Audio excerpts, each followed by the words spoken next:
Akala namin madali lang magpamilya basta may pera ka. Akala namin madali kapag mahal naman namin ng isa't isa. Hindi na pala to puro puso lang. Kailangan mo rin ng utak at pera. Masarap magkaanak pero mahirap magdisiplina. Masarap yung feeling na may makakasama ka sa buhay pero mahirap maging responsable.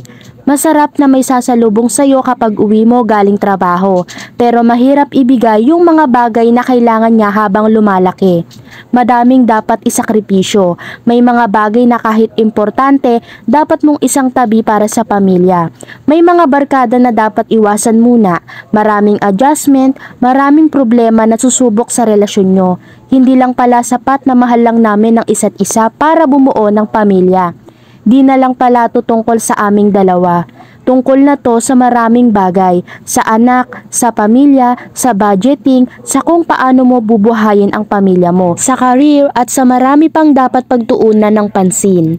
Kaya oo, masarap magkapamilya pero mahirap. Kailangan ready ang puso, utak at wallet mo.